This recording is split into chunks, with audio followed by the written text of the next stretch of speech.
Radhika Gaur with the session number 2 of your chapter Natural Resources, and in this session we are going to talk about functions of air and air pollution. So guys, जब भी हम session number 1 discuss कर रहे थे तभी हमने क्या study करना था, हमने उस टाइम पे स्टडी किया था अबाउट एयर. एयर क्या होता है, विंड क्या होता है, लैंड ब्रिज क्या होते हैं, सी ब्रिज क्या होते हैं, ये सब हमने वहाँ पे स्टडी किया था. Now it's a session number 2 in which we have to study about functions of air. Air के फंक्शंस क्या होते हैं एंड एयर पॉल्यूशन क्या होता है, हम इसके बारे में सेशन में डिस्कस करेंगे. So let's start the session with functions of air. The air in troposphere has a relatively constant composition of gases. Simple सी बात है कि ट्रोपोस्फेयर में जो भी एयर प्रेजेंट है उसमें एक रिलेटिवली कांस्टेंट कंपोजिशन होता है गैसेस का. जैसे नाइट्रोजन है वो एक कांस्टेंट प्रोपोर्शन में प्रेजेंट रहेगी, ऑक्सीजन है वो एक कांस्टेंट प्रोपोर्शन में प्रेजेंट रहेगी.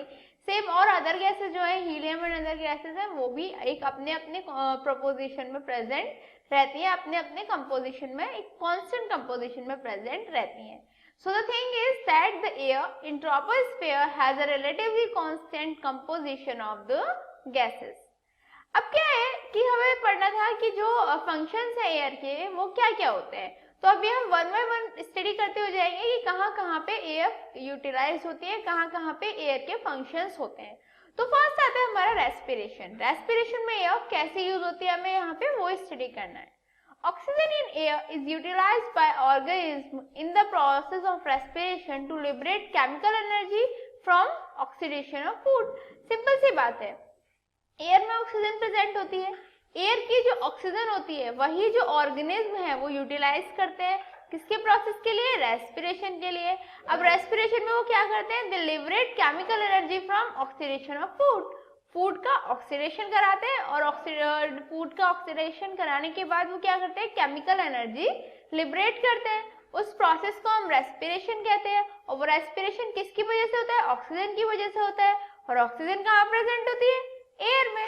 तो सिंपली क्या है कि जो फंक्शन है एयर का वो हमारे रेस्पिरेशन में बहुत इंपॉर्टेंट रहता है, क्योंकि ऑक्सीजन नहीं होगी तो पर्सन रेस्पायर नहीं कर पाएगा. रेस्पायर नहीं कर पाएगा तो ना ही तो वो प्रॉपर ब्रीथ ले पाएगा और ना ही उसको जो फूड है वो मिल पाएगा, क्योंकि फूड का ऑक्सीडेशन नहीं होगा. तो सिंपल सी बात है that oxygen in air is utilised by organism in the process of respiration to liberate chemical energy from oxidation of food. Next आता है हमारा ग्रोथ ऑफ प्लांट्स. प्लांट्स की जो ग्रोथ होती है वो किसकी वजह से होती है, एयर की वजह से होती है. कैसे, actually atmospheric air provides carbon dioxide to the plants from the manufacture of food by the process of photosynthesis.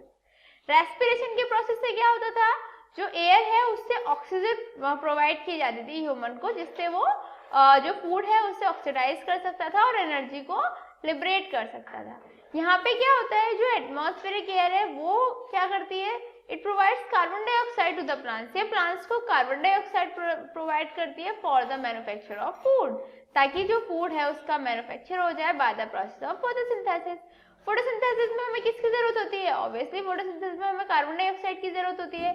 तो वो जो कार्बन डाइऑक्साइड जो प्लांट्स को चाहिए होती है अपने फूड के मैन्युफैक्चर के लिए, वो हमें कहाँ से मिलती है, एटमॉस्फेरिक एयर से. Is that clear that atmospheric air provides carbon dioxide to the plants for the manufacture of food by the process of photosynthesis. Next आता है हमारा एयर का फंक्शन इन एक्वेटिक ऑर्गेनिज्म. तो एक्वेटिक ऑर्गेनिज्म में air का function क्या हो रहता है, atmospheric oxygen dissolved in water is used by the aquatic organism. Simple सी बात है, जो एक्वेटिक ऑर्गेनिज्म है उनके लिए भी रेस्पायर करने के लिए ऑक्सीजन की रिक्वायरमेंट होती है. अब क्या होता है, उनके पास ऑक्सीजन अवेलेबल नहीं होती क्योंकि उनके पास एनवायरनमेंट नहीं होता, लेकिन उनके पास वाटर होता है. और वाटर में जो एटमॉस्फेरिक ऑक्सीजन डिसॉल्व रहती है, क्लियर, जो एयर डिसॉल्व रहती है वो उससे ऑक्सीजन गेन करते हैं और वही यूज करके वो रेस्पायर कर पाते हैं. तो एक्वेटिक ऑर्गेनिज्म को भी जिंदा रहने के लिए एयर की रिक्वायरमेंट होती है, क्योंकि एयर जो वाटर में डिसॉल्व रहती है उसी के थ्रू वो ऑक्सीजन लेके खुद रेस्पायर कर सकते हैं. So is that clear to you that atmospheric oxygen dissolved in water is used up by aquatic organism also. Next आता है स्टॉपेज ऑफ अल्ट्रावायलेट रेडिएशन. जितनी भी अल्ट्रावायलेट रेडिएशंस होती हैं उनके स्टॉपेज के लिए भी एयर की रिक्वायरमेंट होती है. कैसे, Ozone layer in the atmosphere acts as a shield and protects the living organisms from the harmful effect of ultraviolet radiation from the sun by absorbing them. Simply ozone layer क्या O3 जो atmosphere में present है वो obviously किसकी तरह work करती है, वो अर्थ पे शील्ड की तरह वर्क करती है, क्लियर। और लिविंग ऑर्गेनिज्म को जितने भी हमारी अल्ट्रावायलेट रेडिएशंस हैं उनके हार्मफुल इफेक्ट से बचा के रखती है। ये अल्ट्रावायलेट रेडिएशंस कहाँ से आती हैं, ये सन से आती हैं। ओजोन उन्हें कैसे सेव कर सकती है लिविंग ऑर्गेनिज्म तक पहुंचने तक, क्योंकि ओजोन उन्हें एब्जॉर्ब कर लेती है। Clear that ozone layer is in the atmosphere acts as a shield and protects the living organisms from the harmful effect of ultraviolet radiations from the sun by absorbing them. और ozone layer क्या है, O3 है, clear. Air क्या है, air भी एक layer है और एयर में ही जो ऑक्सीजन है वो प्रेजेंट है, तो ओजोन फॉर्मेशन किससे होता है, ऑक्सीजन से होता है। सो थिंग इज दैट जो एयर है वो कहीं ना कहीं यहाँ पे यूज आती ही है, जो एयर है वो हमें जो अल्ट्रावायलेट रेडिएशंस हैं उनसे भी सेव करके रखती ही है, क्लियर। नेक्स्ट आता है हमारा रेगुलेशन ऑफ टेम्परेचर। जो टेम्परेचर है उसको रेगुलेट करने का काम भी एयर का होता है। कैसे, atmospheric air regulates the temperature of the earth and kept it at a level at which life could be sustained. जो एटमॉस्फेरिक एयर होती है वो टेम्परेचर को रेगुलेट करती है, अर्थ के टेम्परेचर को, और उसे एक उस लेवल पे बना के रखती है जहाँ पे लाइफ को सस्टेन रह सकता है, जहाँ पे लाइफ सस्टेन रह सकती है। एग्जाम्पल के लिए आप देखो, जब विंटर्स होते हैं, ठीक है, तभी जो एयर होती है वो अलग टेम्परेचर को मेंटेन करके रखती है, समर्स में अलग टेम्परेचर को मेंटेन करके रखती है। यदि समर्स में एयर और भी ज्यादा वायलेंटली ब्लो करे, दैट इज उसका टेम्परेचर और ज्यादा हाई कर दे, तो क्या होगा, ज्यादा हाई टेम्परेचर की वजह से क्या होगा, जो ह्यूमंस है उनकी डेथ हो जाएगी। सेम यदि विंटर्स में ज्यादा लो टेम्परेचर हो तो क्या होगा, जो ह्यूमंस है उनकी अगेन डेथ हो जाएगी। तो सिंपल थिंग इज दैट जो एटमॉस्फेरिक एयर है उसका वर्क यही होता है कि वो टेम्परेचर को रेगुलेट करके रखती है अर्थ पे, और उसके जो उस लेवल को मेंटेन करके रखती है जहाँ पे लाइफ को सस्टेन कर सके। Clear, that atmospheric air regulates the temperature of the earth and kept it at a level at which life could be sustained. Actually, air being a bad conductor of heat prevents sudden increase of temperature during the day and abrupt fall in temperature at night by slowing down the escape of heat to the outer space. Air क्या है, obviously एक bad conductor है heat का, clear. Heat का bad conductor होने की वजह से क्या करती है, it prevent sudden increase of temperature during the day. Day में जो सडन इंक्रीज हो जाता है टेम्परेचर का उसे वो प्रिवेंट करके रखती है, क्योंकि ऑब्वियसली डे में यदि सडन इंक्रीज हो जाएगा टेम्परेचर का तो क्या होगा, अभी पीपल्स को वो हार्म करेगा। And abrupt fall in temperature at night, और क्या प्रिवेंट करके रखती है वो, कि नाइट में जो टेम्परेचर है वो ज्यादा गिरे ना, by slowing down the escape of heat to the outer space। कैसे होता है ये प्रोसेस, जो हीट होती है आउटर स्पेस में, जो हीट होती है, ठीक है, उसको क्या करती है, वो स्लो डाउन कर देती है to the outer space, clear. जिससे क्या होता है, जो टेम्परेचर है उसका एब्रप्ट फॉल नहीं होता नाइट में और उसका सडन इंक्रीज नहीं होता डे टाइम में। Is that clear to you? That air, being a bad conductor of heat, prevents sudden increase of temperature during the day and abrupt fall in temperature at night by slowing down the escape of heat to the outer space. Clear? अब बात आती है हमारी natural cycles की। Natural cycles में भी हमारी air use होती है। क्यों? The presence of nitrogen and oxygen and carbon dioxide in air is of great importance. Because these gases keep on cycling in nature between organism and the atmosphere through various cycles. Simple सी बात है, जो nitrogen है, oxygen है, carbon dioxide है, ये सारी gases जो एयर में प्रेजेंट है इनकी एक प्रॉपर एक इम्पोर्टेंस रहती है। और इसका सिंपल सा रीजन ये है कि ये जो गैस है वो नेचर में साइक्लिंग करती रहती है।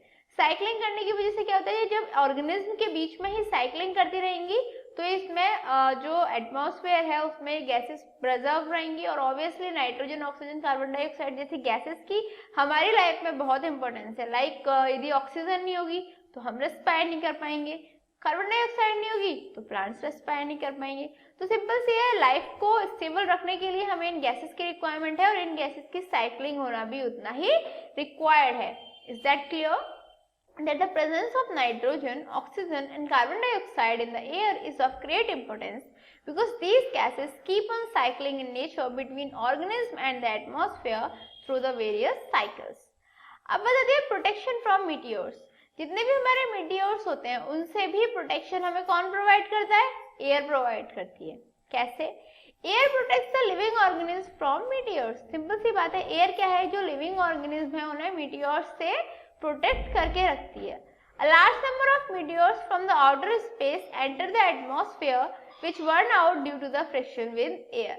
काफी सारे large number of meteors from the outer space. outer space से काफी सारे numbers में meteors जो है वो atmosphere को enter तो करते हैं, लेकिन एयर के फ्रिक्शन होने की वजह से वो बर्न हो जाते हैं। दैट इज वो जो हमारा एटमॉस्फेयर है उसको हार्म नहीं पहुंचा पाते। If there was no air in the atmosphere, लेकिन यदि एटमॉस्फेयर में कोई एयर ही नहीं होती, meteors would have vastly devastated the living beings on the earth. तो जो मीटियोर्स हैं उन्होंने क्या किया होता? उन्होंने जितने भी लिविंग बीइंग्स हैं अर्थ पे उन्हें डिवास्टेट कर दिया होता, उन्हें हार्म कर दिया होता।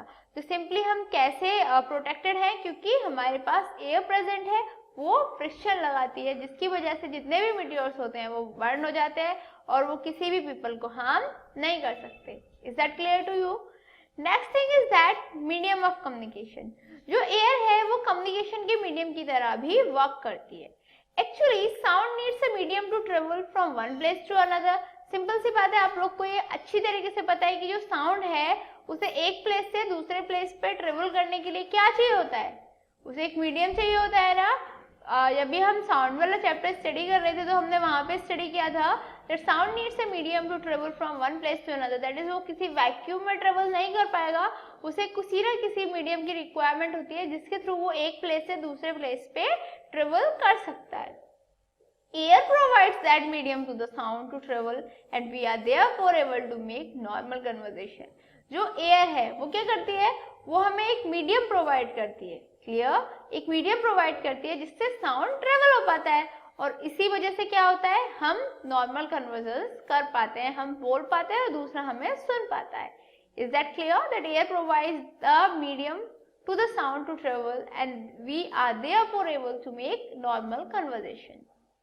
अभी हमने पढ़ा एयर के फंक्शंस के बारे में, हम एयर के बारे में भी ऑलरेडी डिस्कस कर चुके हैं, विंड के बारे में डिस्कस कर चुके हैं। अब बताती है एयर पोल्यूशन क्या है। Air pollution is defined as harmful substances introduced in the air by the activities of mankind in such concentrations sufficient to cause serious effects on his health and vegetation. Air pollution को हम normally और typically ऐसे define कर सकते हैं कि वो harmful substances जब एयर में ऐड कर दिए जाए मैनकिन की एक्टिविटीज के थ्रू, जो ऐसी कंसेंट्रेशन में अवेलेबल हो जिनकी वजह से जो ह्यूमन हेल्थ है या वेजिटेशन है उन पे सीरियस इफेक्ट हो जाए, तो क्या बोलेंगे हम कि वहां पे एयर पोल्यूशन हो रहा है। Clear? That air pollution is defined as the harmful substances introduced in the air by the activities of mankind in such concentrations sufficient to cause serious effects on his health and vegetation. Simple सी बात है और काफी easy बात है। क्या air pollution क्या है? सिंपली क्या है एयर पोल्यूशन? कि हमने ऐसे सब्सटेंसेस को एयर में ऐड कर दिया जो एयर के थ्रू और पीपल्स को और वेजिटेशन को हार्म पहुंचा रहे हैं, तो वो क्या किया हमने? वहां पे एयर पोल्यूशन क्रिएट किया। अब बताते हैं पॉल्यूटेंट्स क्या होते हैं। The substances that causes air pollution are called pollutants. वो substances जो एयर पोल्यूशन कॉज करते हैं, क्लियर, जिनकी वजह से एयर पोल्यूशन हो रहा है, उन्हें हम पॉल्यूटेंट्स बोलते हैं। Major source of air pollution are natural sources and man made sources. Air pollution के भी दो मेजर सोर्सेज हैं, पहला है नेचुरल सोर्सेज और दूसरा है man made sources. Natural sources में क्या आता है? Natural sources such as volcano gases, forest fires, natural organic and inorganic decay materials, marsh gas, cosmic dust, pollen grains of flowers, etc. ये क्या है? ये नेचुरल सोर्सेज हैं जो एयर पोल्यूशन है। जैसे हमारी वॉल्केनिक गैसेस हुई वो एयर पोल्यूशन क्रिएट करती हैं, फॉरेस्ट फायर्स हुए वो भी जो हमारा एयर पोल्यूशन है उसे क्रिएट करेंगे। जितने भी हमारे natural organic and inorganic decay materials हैं या मार्स कैश है, कॉस्मिक डस्ट है, पॉलन ग्रेन्स ऑफ फ्लावर्स है, ये सब क्या करते हैं? ये सब एज अ पॉल्यूटेंट वर्क करते हैं और ये एयर पोल्यूशन क्रिएट करते हैं। इसके बाद आते हैं हमारे second man made sources. Man made sources such as increase in population. Man made sources में सबसे मेन प्रॉब्लम यही है, इंक्रीज इन पॉपुलेशन। पॉपुलेशन का इंक्रीज होता जा रहा है जिसकी वजह से डिफॉरेस्टेशन हो रहा है। अब डिफॉरेस्टेशन हो रहा है तो क्या होगा? डिफोरेस्टेशन हो रहा है तो प्लांट्स कम होंगे, प्लांट्स कम होंगे तो क्या होगा, प्रॉपर एयर नहीं होगी। क्लियर है ना। नेक्स्ट आता है हमारा burning of fossil fuels, fossil fuels को जलाया जाता है, फायर्स हुए, ऑटो इमिशंस हुए, इंडस्ट्रियलाइजेशन से इतना हमारा जो बोलते हैं ना इतना वेस्टेज निकलता है, एग्रीकल्चर एक्टिविटीज हुई, वार्स हुए, ये सब क्या है, ये मैनमेड सोर्सेस है और इनकी वजह से एयर पोल्यूशन क्रिएट होता है। Is that clear. अब बात आती है obviously it's time for challenging question mark.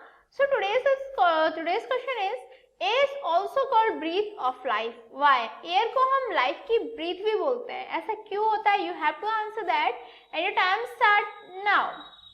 1 2 3 4 5 time's up. So have you answered this in your mind? Let's check out. Actually air is called breath of life because it contains oxygen. Air को हम breathe of life क्यों कहते हैं? क्योंकि उसमें oxygen present रहती है। Is that clear? That air is called breath of life because it contains oxygen which is required by all living organism for respiration. और जो ऑक्सीजन है उसकी रिक्वायरमेंट सभी लिविंग ऑर्गेनिज्म को होती है रेस्पायर करने के लिए। Is that clear? That air is called breath of life because it contains oxygen which is required by all living organisms for the respiration. So what did we learn today? आज हमने क्या study किया? आज हमने air के functions के बारे में स्टडी किया कि एयर कहाँ पे यूज आती है, कहाँ पे एयर का वर्क रहता है। आफ्टर दैट हमने एयर पोल्यूशन के बारे में स्टडी किया। So I guess this was enough for this session. In next session we are going to discuss more about this chapter. Till then, good luck.